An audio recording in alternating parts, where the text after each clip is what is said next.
everyone's talking about this Devondre Campbell incident. He's not supposed to be on the team anymore. He never really should have been on the team. They gave him No. $5 million guaranteed. They're probably trying to figure out a way to fire him for cause, so they don't have to pay him any more money. Yeah. What do you think?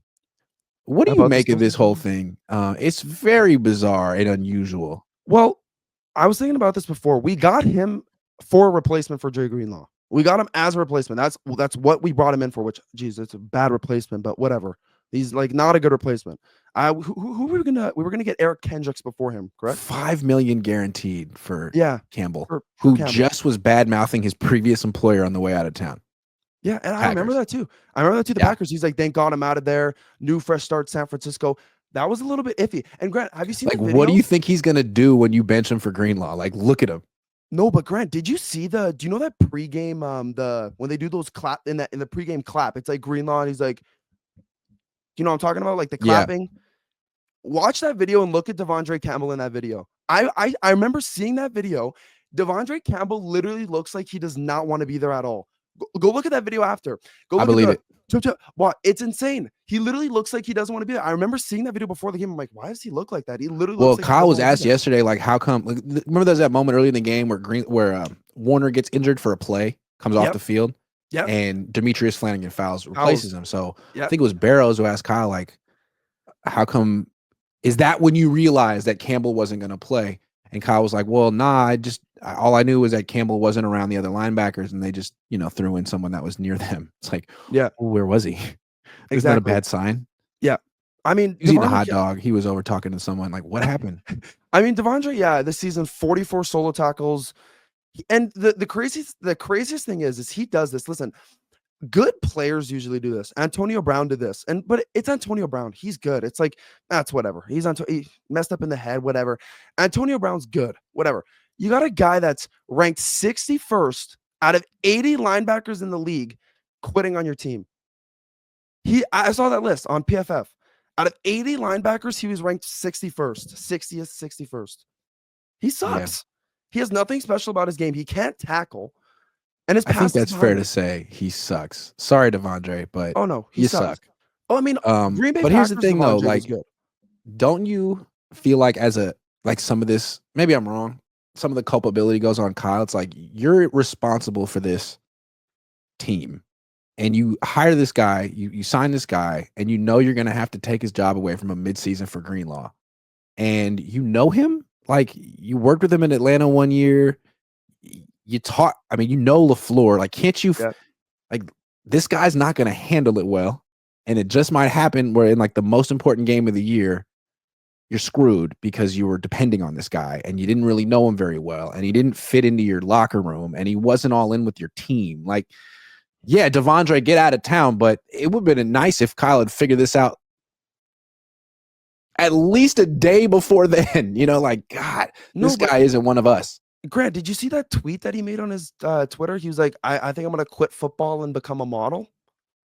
No, I don't even think I follow him on Twitter. I don't follow him either. I saw that tweet, though. He tweeted, I should quit football and become a model because every time I walk by the mirror, I'm in awe.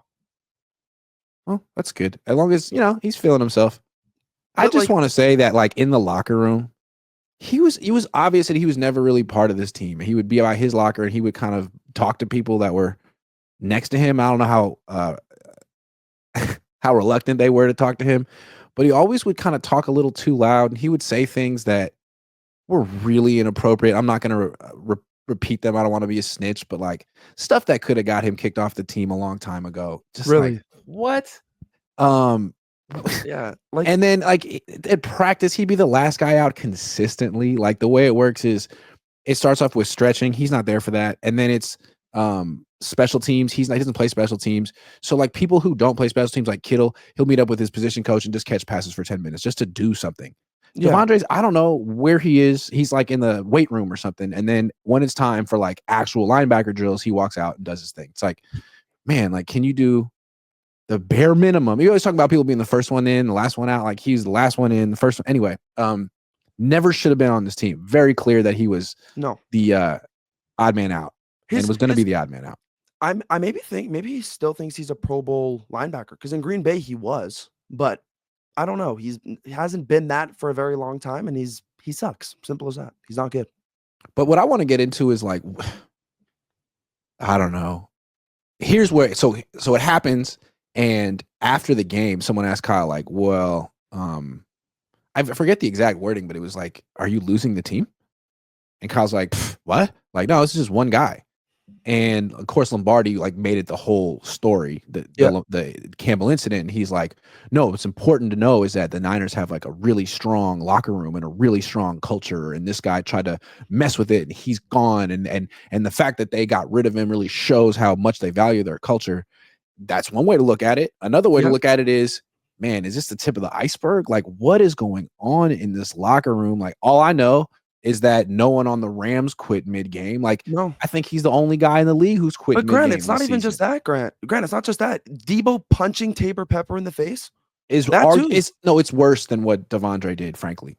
It's 100%. Worse than what Devondre did. 100%. Devondre didn't punch anyone. No. He just so what's going on with this team? It's just been incident. And another thing, it starts off real stupid with the Brandon Ayuk and the shorts thing. It's like, man, that is really stupid. Shorts. Over shorts. But it's like, it's indicative, right? It's symbolic of something that's going, like a lack of respect for the rules and the process. And it's like, boom. Then Debo punches a teammate. It's okay. Tabor overreacted. Boom. Devondre Campbell quits on you mid-game. If I were the head coach and this were all happening underneath me, I'd have to look at the beard and be like, what am I doing wrong? What am I doing wrong? Exactly. No, I agree with you. It's bad. It's not just like little thing. I think Debo's incident was way worse. That was bad. I feel like Debo should have, well, if I would have knew how he's been playing this whole season, I think he should have been cut. I don't know if I'm crazy for saying that. That's just not something you do as a captain, and then you go and tweet out stuff like that. But I don't know. I think Devondre, he hasn't been good in a couple years. He walks off. So Maj, let's go back to the beginning of our stream. I like to lose arguments, come back and try to win them retroactively. Okay. You said that the main reason this has been a down season and why you think next year could be better is because of injuries. And what I'm talking about now is culture. It has nothing to do with injuries. Now, Christian McCaffrey coming back will lead by example. He does everything right. So having more players like him around would be great. Yeah. But I do feel like there's a clear culture issue, and maybe getting rid of some players, go having an off season will cleanse all that. But I don't know. Kyle has to address it somehow. I don't know how he will. Getting rid of Debo is a great start. Will he do it? Do you think he will? No, because he still thinks it's 2019 and Debo's putting up 2019 prime numbers, running through everybody. Like, he's not doing that anymore. Listen, Debo, his main thing with his game was his running ability, and you can't knock him down. You can't knock him down. No. He doesn't even have that anymore. He can't run routes. He has Butterfinger. He sucks. Niner fans are like, you encapsulate Niner fans in the way that I love them, in the sense it's like, it's been 8 years with Kyle. You know this guy. Yeah. You know him better than anyone. And it's like, you're completely realistic with what he's going to do next year. You know him better than he knows himself. And yet it's like, all right, let's keep him one more year though. It's like, how do you get it though? How do you, okay, but Grant, I have this question. I have this question for you though. Who do you replace with Kyle Shanahan? You said Ben Johnson. That's where Niner fans always come back to, because you've been burned. You've been burned in the past, and you went to Tom Sula level. Who do you get Chip Kelly level? Who do you get though? Who do you get? Ben Johnson? I love Ben Johnson, but what if he doesn't come to the Niners? Who do you get then? True. Mike Vrabel? Like, I don't know. Really into Mike Vrabel, no. I would always like an offensive coach. Exactly, but like, I don't know who. I have no clue who. I don't know. That's why it's like, yeah, I agree with you some part, getting rid of him, blah, blah, blah. But it's like, who do we got to have an interview? I would interview people. Maybe they should put you. You know what, Grant? You should let me run the search. No one has to know about it, but I'll start talking to these people. No, Grant, I'm not even saying you got to talk to these people. You should be the new head coach. Like, why is Liam Cohn having a better job, having a better season than Kyle offensively this year? I'm interested. I'm not saying he's a head coach. Like, he's been an offensive coordinator for 1 year, but he's doing a great job with Baker. All of a sudden, that guy's having a great season. Like, he seems like, also Joe Brady, but it's like, you're doing a good job with Josh Allen. I don't really know how good you are, but there are other offensive coaches doing a much better job with Kyle with arguably less talent. Those guys are interesting. And then there is Mike Vrabel, who has beaten Andy Reid and has beaten those AFC teams that Kyle Shanahan never has. Never beaten the Bills, never beaten the Ravens, never beaten the Chiefs. Yeah, I don't know. This Kyle Shanahan talk, I don't know. I don't even want to think about Kyle Shanahan.